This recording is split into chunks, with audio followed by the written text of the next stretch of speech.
you were speaking yesterday about how, like, when you get into these situations, there comes a point where you are going to need to get a save. Like, what has that conversation been like, whether it be with Philip or Chris, about sort of those situations and the value that they have on a team?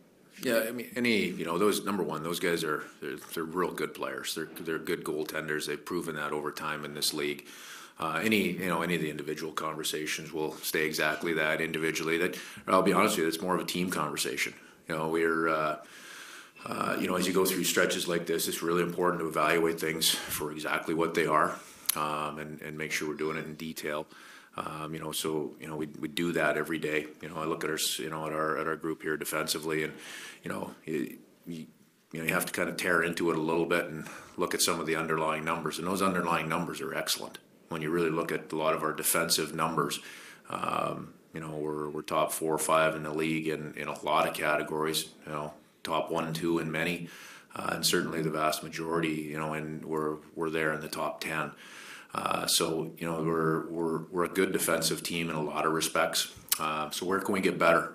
For us, the one area that we can identify right now, we're right at about league average, maybe a little more, especially with first period in Anaheim. I think we gave up 5 outnumbered rushes in that one period. Probably takes us a little over the league average. We're giving up we're giving up too many outnumbered in that respect. When I look at it, league average, we want to be better than that.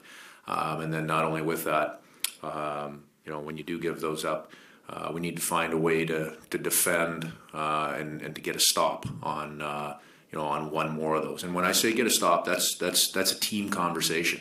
That means a forward track in that play can make a play on it. That means the D can do a little bit better defending it, and we can do a better job as a group of 5 before it even gets to our goaltender. And then then it's it's our goaltender's jobs, and they know that it's to make a save for us at the right time. So that's a long version, to answer your question about that conversation. Hey, Dave, how much of that do you think is the guys just trying to nail down the offensive aspects of the system?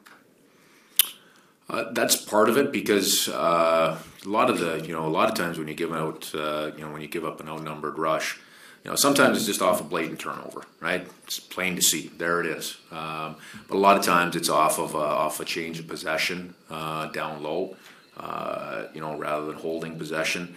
A quick transition can come off of that. Other times, for us, it can be off of a failed or a sloppy forecheck, that allows numbers to come back at us. So that's part of it. Not all of it, but certainly that's a part of it. You touched on the forecheck there, Dave. Are you happy with how often your team's been able to jump on loose pucks in the offensive zone?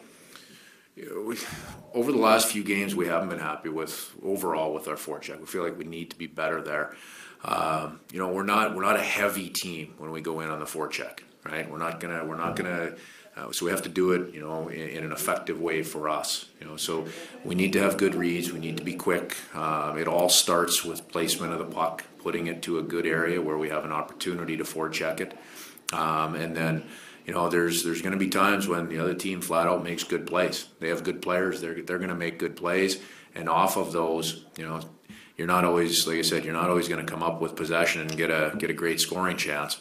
Sometimes the best you're going to do is be able to track that thing back to the neutral zone and get it back, in that area of the ice. So. It's an area that we feel we need to be better in, an area that we've talked about over the last couple of days. At times it's been a real strength. I don't feel like it has been a real strength over the last few games. And you touched on looking to try to improve that. Is that something that just comes up, in conversations and meetings with players? Is that something you guys are going to have to sort of experiment with practice time on the ice? No, it's not specific. It's at this time of year. You see till today, where every team in the league is, playing 5 in, 12, 7 and 13. Playing every second day, right? So practice time is a real premium. It takes a lot of energy to practice that the right way.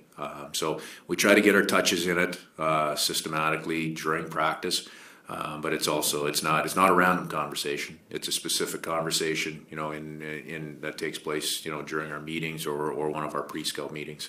Hey Dave, now that you've got 2 healthy goalies, what's the process to deciding who starts in any Every day is, we're going to go through and evaluate, each and every day. It's based on performance. It's based on, part of the schedule and planning that way. And, this is probably the first time that we've been to a point this season where we feel like we have, two fully healthy guys. Now I know, Driggs he's been healthy. Obviously, he played in Vegas. That was pretty quick coming off of a long spell of, for him being on the IR. He's had, several good practices in a row, and I feel like he should expect himself to be feeling good, and he looks like he's feeling good, and is at his best. The resumes they have, the numbers they have, how they handle the day-to-day process and practice, and wondering when their numbers are going to get called next.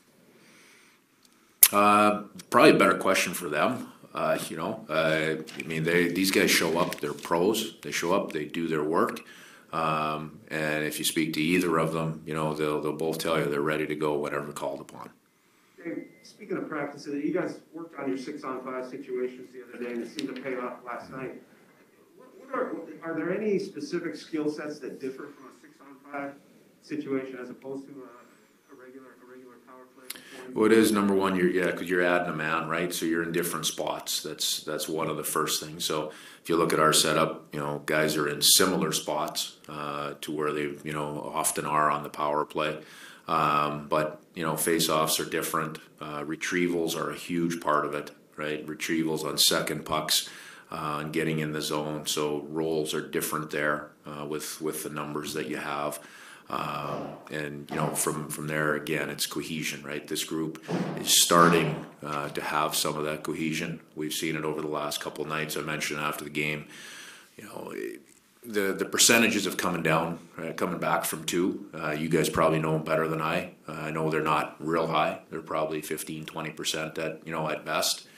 Probably lower than that, being down by 2. But it's, once we got the power play goal, and then found a good opportunity to get out there 6-on-5. The execution was good, and then as we got it to the one goal, I alluded to it last night. There was a great deal of confidence that we would be able to go out and find that game tying goal.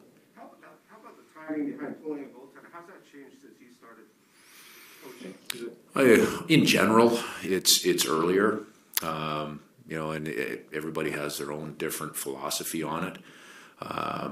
For me, there's part of what the statistics say. The underlying statistics, what it says. But an equal factor for me is what is happening in that particular game. What's the flow of the game look like? How many opportunities are being generated or not? What's happened to that point in the game. That also plays into timing and readiness, in my opinion, to go to the 6-on-5 look. Last night, Yeah, we got a couple more. We're good. We got a couple more. We'll get through them. Do you keep a cheat sheet at all for those statistical situations? Just knowing. No, I know what they are. I know what the underlying. I know what those underlying numbers are. At the end of the day, some of the things I talked about and when you have the opportunity to be organized to do it are very important. You don't always have the opportunity to be organized. Sometimes it's through the course of 2-3 minutes of chaotic play up and down the rink where there are no whistles. That changes the timing of things as well. last night, you guys got off to a slow start in the first period, and then in the middle of the second period, you really got your legs going, evened up the shots. I think you actually took a lead in the shots at that point. And then Fleury made a couple of highlight reel saves. And then you just ran out of gas at the end. What do you think was the difference or the turning point in that game?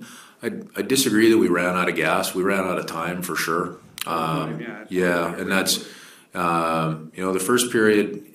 And deservedly so. The focus goes on the first period because it's another first period that we came out trailing. Right, I believe it's 8 of our 16 games we've trailed after one.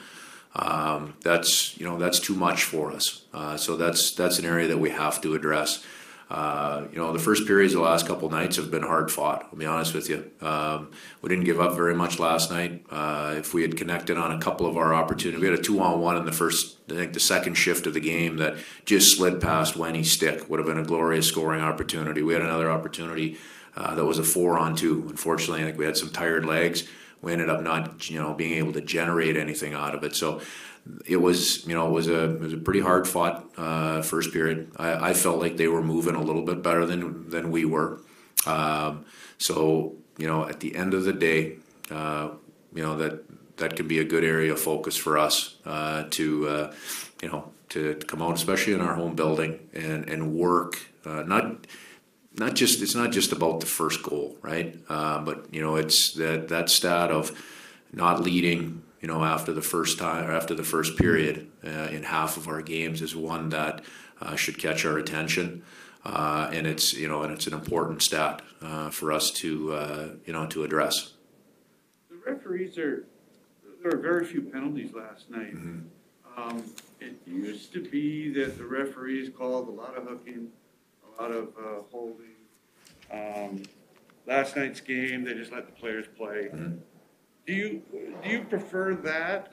Because sometimes a power play can really change the momentum of the game. Yeah, every official. I mean, there's consistency throughout the league, but also every official does have their own personality, right? It's a human aspect. So the decisions that are made. I'm not one to wish we had 2 or 3 power plays either way. I mean, you take what the game gives you, and you have to build your win off of that. For us right now, I feel like the timing of a power play, can be a positive momentum swing for us, because I believe our guys are confident right now, even though our numbers haven't been good over the last few days, the last few games. You can see the confidence of our power play that can help push momentum for us.